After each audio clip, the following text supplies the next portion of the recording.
리친기 감독을 소개합니다. 네. 자, 오늘 준비한 내용의 첫 번째는? 예.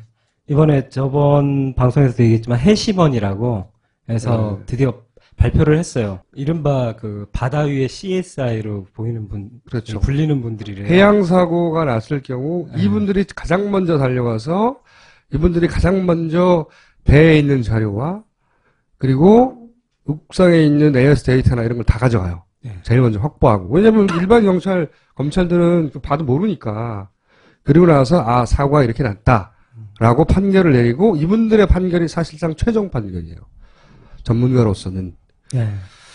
자, 그런 그 해양심판원이 12월 29일 날 드디어 사고가 나고 나서 지금 몇 개월입니까? 네. 8개월 이후에 처음으로 발표를 했어요. 사실은 사고가 나면 해양심판원이 제일 먼저 이 사고 원인이나 분석에서 발표해야 되는데 이렇게 오래 있다가 이걸 발표하는 것도 이례적이기도 하고요. 사실은 김 감독님이 제기했던 여러 문제에서 다시 불거지기 시작하니까 정부 사이드에서 최고 전문가, 해양사고 최고 전문가들을 할 수 있거든요, 실제로. 그분들이 나와서 이걸 정리하고 정부의 권위로서 이제 전문적인 논란의 종결을 내리려고 했던 거 아니겠는가라고 생각해서 해양심판원의 그 결과를 기다리고 있었어요. 뭐라고 발표하나. 그랬더니 기대가 컸죠. 네, 그랬더니 자, 첫 장 총평은 사실은 이때까지 검찰이 처음에 네. 경찰, 검찰, 해경, 검찰, 정부 뭐라고 할 거 없이 정부 사이드에서 나왔던 거의 모든 발표, 우리가 문제 있다고 했던 네. 그 발표 내용과 달라진 게 거의 없다예요. 해양심판원의 발표도. 네, 실망을 좀 많이 했습니다. 제가 좀 개인적으로 기대를 했는데 사고 원인은 바뀐 좋다 게 실수. 없었어요. 네, 똑같다. 네, 사고 원인도 선원들은 좋다 실수다. 그리고 여기 결국은 누락 구간 안에서 ASD컴 누락 구간에 사고가 났다. 좋다 실수다. 실수로 이렇게 결론을 지었습니다. 똑같은 거죠. 예. 근데 이제 조금 거의 똑같다고 했는데 좀 달라진 게 있다면 저희 파파이스 26회에서 제기됐던 문제가 있었어요. 그때 데이터 빠졌다. 누락공항에서 찾았다는 데이터가 그때 뉴스타파에서 방송됐었는데 데이터 빠졌다. 이 얘기를 하고 그 복원을 담당했던 업체 대표님을 만나서 이거 빠졌으니까 좀 넣어달라 했더니 넣겠다 약속했는데 그 약속은 지켜졌어요. 네. 예, 2개는 들어갔어요. 어쨌든 예. 제기했던 문제 중에 반영된 건 이게 하나 있고요. 예. 그런데 들어갔는데 사실은 제가 그걸 어떻게 보면 열심히 이것 좀 다시 집어넣어라 라고 계속 어필했던 이유가 있어요. 이걸 넣으면 문제가 생겨요. 그분들이 반드시 해명해야 될 문제가 생기거든요. 속도 문제. 네. 그래서 속도 문제 기억나시죠? 이게 이렇게 하면 초현수적인 속도가 나가고 디테일은 생각 안 나지만 속도가 안 맞다. 그렇죠. 네. 네. 그러니까 이 데이터를 추구하는 순간 이분들은 반드시 해명해야 돼요. 이 말도 안 되는 초현실적인 속도에 대해서. 이 데이터가 존재하는 건 확실히 져버렸고 그 데이터를 넣는 순간 그때까지 기대했던 속도가 안 맞는단 말이죠. 그걸 어떻게 해결할 것인가 하였더니 시간을 등기하지 않았어요. 저 밑에 이 붉은 박스에 저 누락 구간 안에 데이터들 흰 점들이 뚜루루 보이는데 시간이 하나도 명기가 돼 있지 않아요. 이렇게 하니까 이제 제가 이거 초현실적인 속도야 이렇게 계속 말하자면 문제 제기를 해야 되는데 해시면 발표 자료에는 그 전에 발표 자료에는 옆에 기재되어 있던 시간들을 다 빼버렸다고요. 예. 그렇게 해결했어요. 이해 갔죠? 예. 네. 그래서 발표 중에 감독님이 개인적으로 도저히 받아들일 수 없다라고 하는 베스트 4를 뽑았어요. 이번 조사 결과를 보면 AIS 누락 구간이 한계다라는 얘기를 계속 하세요. 그리고 특별히 이상한 현상이 아니다. 다른 배에도 20초 누락 구간이 있다. 이런 말씀을 이제 적어 놓으셨더라고요.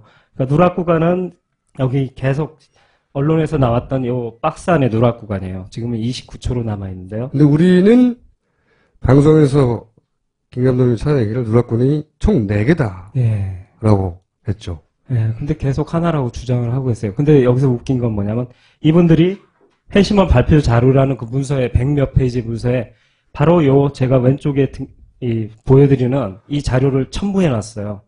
근데 이 첨부된 자료에 누락 구간들이 다른 게 나와요. 근데 이분들은 안 보이신대요. 그러니까 이상하게 저 3번만 보이는 거예요. 29초만.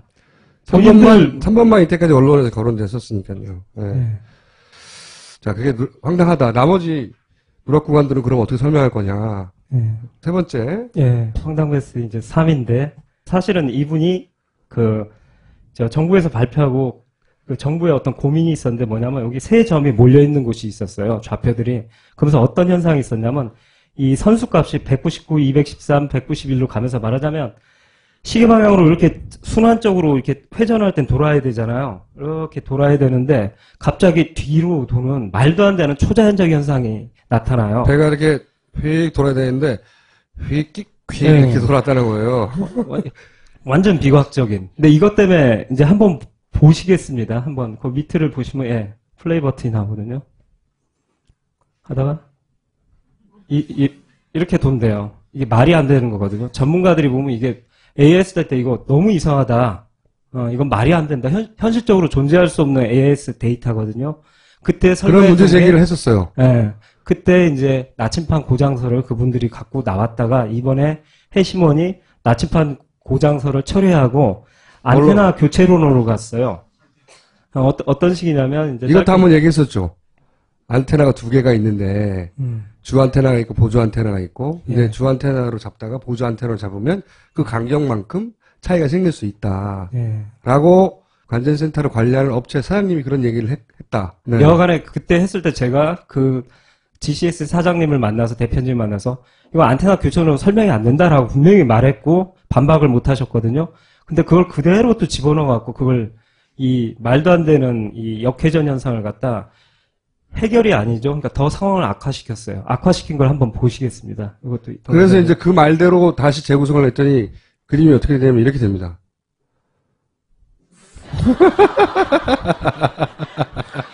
지금 바다 위의 CSI라는 해시몬에서 발표한 자료가 이렇게 지금 발표가 돼버렸어요. 이런 말도 안 되는 것으로 지금 선원들이 조타 실수다로 해서 결론을 내리고 있는 상황입니다. 이걸 국민들한테 지금 믿으라는 거예요. 자, 베스트2는 예, 뭐냐면 베스트2는 결국 사고 원인을 140에서 145도 정상적으로 선원들이 몰고 가다가 누락 구간에서 사고가 발생했다. 너무 많이 꺾어서 이 논리가 사실은 등장한 게 4월 26일 날 YTN에 등장했던 논리거든요. 결국 이게 12월 25일까지 와서도 결국 동일해져 버렸어요. 이것이 왜 잘못됐는지는 한 시간을 내서 우리가 쭉 설명했었습니다. 예. 근데 여기에서 이제 제가 드릴 말씀은 그거죠. 레이더도 봤을 텐데 왜 똑바로 간 게 아니라 레이더에 보면 분명히 똑바로 안 가고 좌회전했다 우회전으로 가거든요. 일종의 지그재그인데 좌회전은 우회전을 했다라는 선원들이 이렇게 배를 운행했다라는 거에 대해서 왜 말을 안 하냐는 거죠. 사실 맞지 해신원에 않느냐는 있는 거죠. 분들은 레이더 전문가이기도 해요. 이걸 판독하는. 그래야 판독을 해서 판결을 내리죠. 몰라서 안 한 건 아니라고 저는 생각하는데 어쨌든 이것도 역시 배가 가다가 그냥 오른쪽으로 간 게 아니라 크게 꺾어서 계속 얘기했던 누군가 의도적으로 넘어뜨리기 위해서 꺾은 거 아니냐라는 의혹을 가질 만큼 크게 꺾어준 그런 궤적이 있는데 이거 왜 안 발표하냐는 거죠. 네. 이상하게 누락 구간도 아까 그렇고 다른 누락 구간들이라든가 이것도 그렇고 이상하게 되게 사고 원인과 굉장히 중요한 것은 이상하게 안 보이시는 모양이에요. 그게 참 이상하다라는 거죠, 저는. 예. 그리고 이상해요? 자, 넘버원은 예. 끊임없이 얘기했던 거. 예, 이건 바꿀 줄 알았어요. 진짜로 저는. 이것만은 진짜 너무 명백하니까 이건 그러니까 바꾸거나 아니면 어떤 기가 막힌 방어 논리가 나오지 않을까라고 제가 기대했어요. 그게 안 개발을 못 한 겁니다. 이걸 방법이 없는 거예요. 이미 이 숫자는 발표됐고, 그리고 이 숫자라 근본적으로 다 틀렸다고 말해야 되는데, 예. 그럴 수가 없잖아요. 예. 이걸 가지고 수사하고 이걸 가지고 다 판결하고 다 해버렸는데, 그렇죠. 재판까지 나왔는데. 병풍도를 볼 때까지만 회전하고 끝났다라는 결국 이걸로 이번 해양심판원도 결론을 내려버렸습니다. 근데 우리가 봤듯이 정반대란 말이에요. 이거 움직일 수 없는 물증인데, 그런데 데이터는 정반대로 뱃머리가 이쪽을 보고 있다고. 그러니까 이거는 정말로 움직일 수 없는 건데, 그래서 움직일 수 없는 증거와 사진이 있으니까 결국은 이 데이터를 바꿔야 되거든요. 그럼 잘못됐다고. 데이터를 못 바꾸니까 이 부분에 대해서는 전혀 언급이 없습니다. 그러면 CNN이 사진을 조작했거나 아니면 이 데이터가 잘못된 거잖아요. 우리가 이때까지 다뤘던 문제점에 대해서 해결된 게 없어요. 네. 전혀. 그래서 감독님께서 이제 다큐멘터리 제작을 이제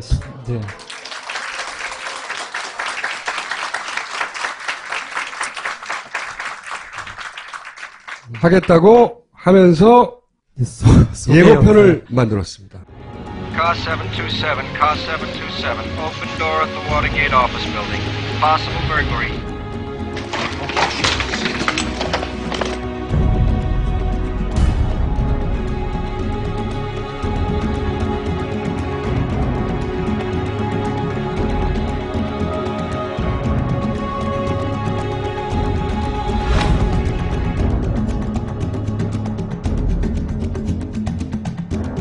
Mr. Rodino. Hi.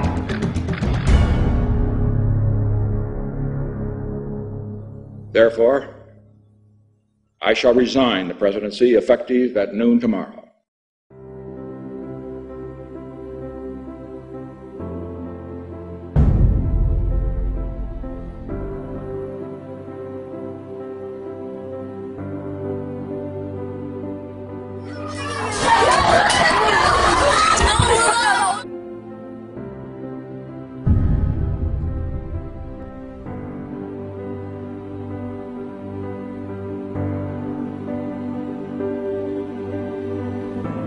아이들한테 너희는 왜 죽었는지 정확히 알려주지도 못하면서 눈물을 흘리면 그게 추모가 되는 건가요?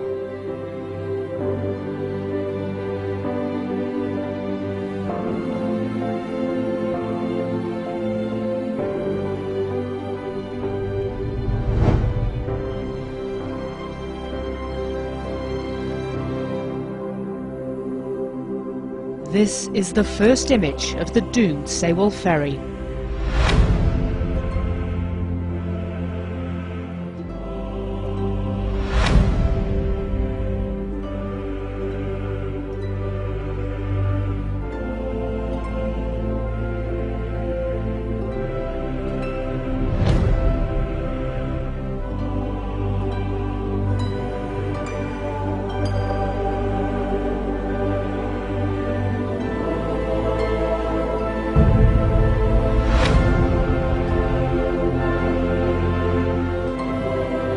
뭘 이정표로 남겨두면 결국은 그게 무기가 돼서 그 사람들한테 돌아가요. 전 그걸 믿거든요. 반드시. 그렇기 때문에 이걸 이정표로 만들어야 된다.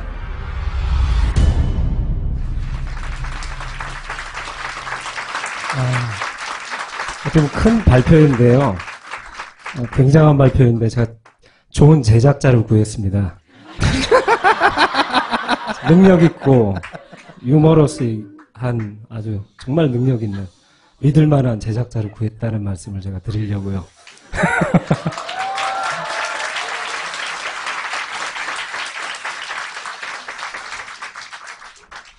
뭐라고요? 그래서 저희가 프로젝트 부라는 걸 시작하게 됐어요. 프로젝트 부라고 이름을 지었는데 몇 가지 다큐를 만들어 보겠다. 그러니까 이 부라고 하는 단어 속에 뭐 부실이 될 수도 있고요. 세월호처럼. 부정이 될 수도 있고요. 그리고 더 이상 그런 일이 없어야 된다고 거부하는 부가 될 수도 있고요. 첫 번째로 김 감독님의 다큐.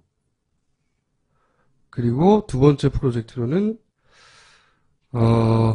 2012년. 제목이 2012년이에요.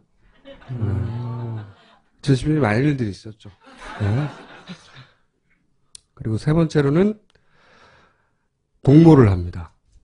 저희가 이 프로젝트 부를 이 방송을 녹화하고 방송을 공개하는 날 같이 사이트를 열 거예요. 그래서 요즘 뭐라고 부르죠? 소셜 펀딩? 클라우드 펀딩? 클라우드 펀딩. 네, 그래서 이 펀딩 참여한 사람들 중에는 돈 많이 내면 감독님과의 식사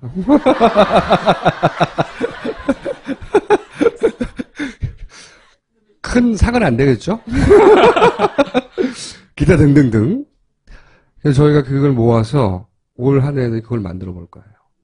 첫 번째 프로젝트로 감독님의 화씨, 뭐라고? 416. 원래 134였는데, 이제 너무 훨씬 큰 것들이 발견돼서 이건 포괄할 수 없다. 그래서 이제 화씨 416으로 갔는데, 이것도 아마 거의 만들어주면서 훨씬 좋은 제목이 있으면 제작자님과 상의를 해서 더 좋은 제목이 있으면 이제 고치려고 생각 중이에요. 지금 임시 제목입니다. 가제. 네. 목표는 그런 생각을 해요. 처음에는 되게 짧고 유튜브에 올려서 많은 사람한테 퍼뜨리는 좀 그런 걸 생각했었는데, 지금 생각하는 게 뭐냐면 해외에서도 외국을 생각한다면 정규적으로 제대로 만들어야 된다는 생각을 갖고 그래서 해외 영화제 들고 나가겠다는 거예요. 그리고 해외에 알리는 게 저는 특히 중요하다고 생각돼요. 왜 그러냐면 제가 여러 가지 역사 다큐 100년 전 이런 거 만들면서 느낀 건데, 어떤 우리나라의 어떤 정권들은 대대로 국내 언론은 절대 눈치 안 봐요. 해외만 봐요. 그 이유가 있어요. 결국 국제 여론이 움직일 때 미국이 움직이고 그게 돌아오거든요. 그렇기 때문에 지금 가장 중요한 건 외국에, 그리고 잘 만들어서 외국 방송사에 계속 많이 다큐멘터리 채널에 틀고 그러면 그게 결국은 국제 여론에 움직여서 어떤 세상을 바꿀 수도 있지 않을까라고 생각하고 있습니다. 크라우드 펀딩 사이트의 주소는 www.projectbu.com. 제가 특히 오늘 감사를 제가 또 생각하시는 분들이 있는데 뭐냐면, 아까 얘기했던 뭐 외신 기자들이나 국내에 도와주신 분들 다 감사하지만, 아무것도 하지 않았는데 그냥 무죄가 나왔으면 좋겠다 라는 생각만 하신 분들이 있잖아요. 저는 그분들한테 무척 감사드려요. 그러니까 아무것도 하지 않는 건 별로 중요하지 않습니다. 왜냐면은 뭘 해야 할지 모르거든요. 뭘 어떻게 해요? 할 수 있는 게 없어요. 그래서 할 수 있는 게 없을 때 대부분의 사람들은 내가 할 수 있는 게 없다는 것을 인정하기 싫어서 외면하거나 잊어버리거나 딴 데 눈을 돌린단 말이죠. 그럼에도 불구하고 계속 그걸 바라보면 좀 괴로워요, 그게. 근데 이제 그럼에도 불구하고 이렇게 무죄가 나왔으면 하고 기사를 클릭하고 봐주신 분들에게 특히 감사드립니다. 오늘 여기까지입니다. 감사합니다.